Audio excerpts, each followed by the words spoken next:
there, welcome back. So we've been talking about how to crack the code for our youngest learners when they're asked to show what they know in early literacy skills through a benchmark test, such as a baseline test at the beginning, middle, and end of the year.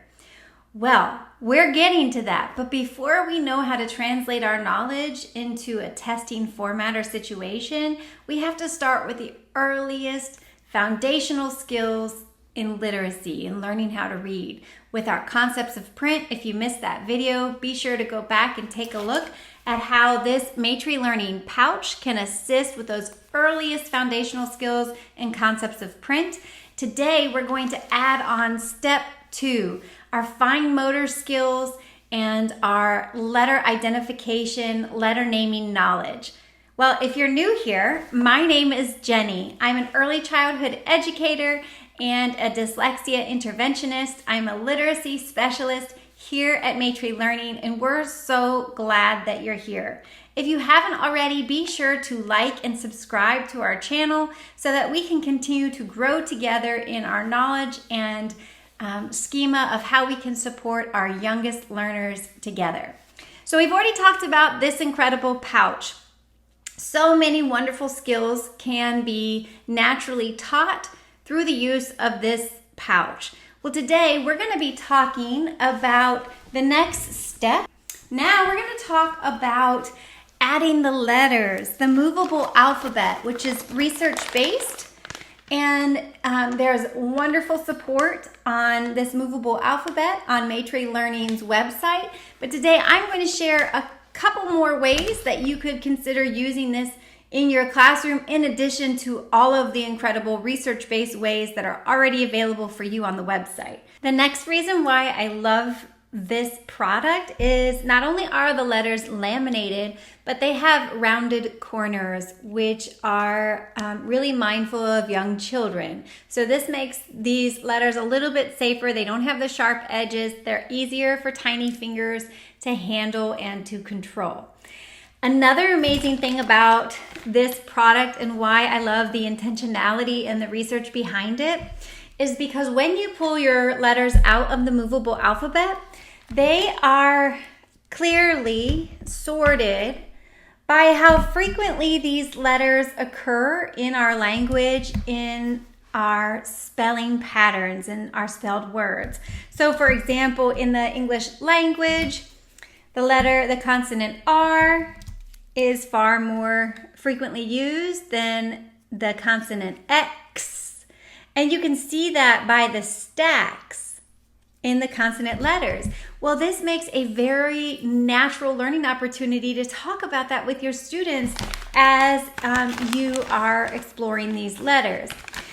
The next thing that I would do, in addition to talking about how often letters occur in our alphabet, is talk about how there are 26 letters in our alphabet.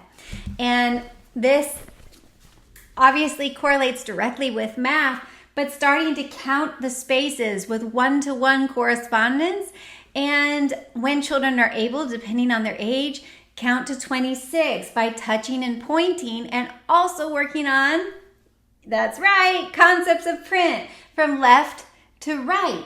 1, 2, 3, 4, 5, 6, 7, 8, 9, 10, 11, 12, 13, 14, 15, 16, 17, 18, 19, 20, 21, 22, 23, 24, 25, 26. Now, here we talk about more than. We have more than enough spaces. We could use these additional spaces to spell CVC words.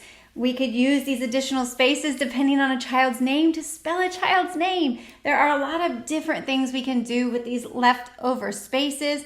This could also be used for some digraphs. We'll get into that at another time, but there are so many beginning skills that we can use just from these individual pockets and introducing letter names. The next thing that we could do is teach the children how to actually pinch, hold, and place the letters to work on fine motor skills. Pinch, hold, place. Pinch, hold, place. And in our next video, I'm going to show you how pinch, hold, place will help with our fine motor skills translating to holding a crayon or a pencil and learning how to write. So pinch, hold, place. So we're working on putting one letter in one pocket.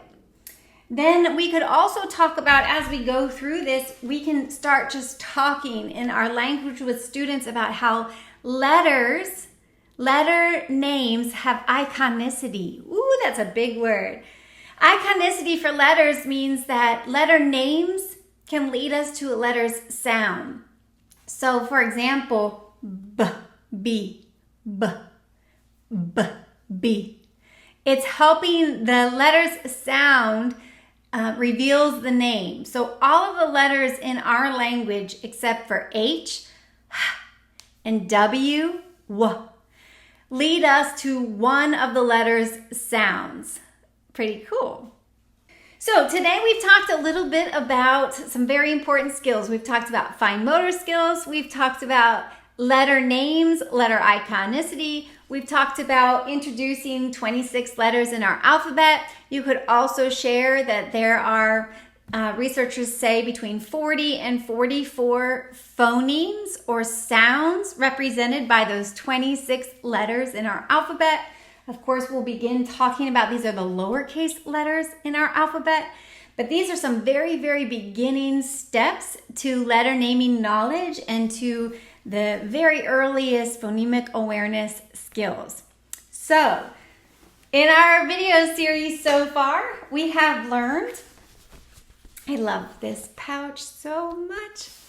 I wish so much that I had had this in the early childhood classroom. Now I'm working one-on-one with students and I'm so thankful I have this. I wish I had had this in the public school setting.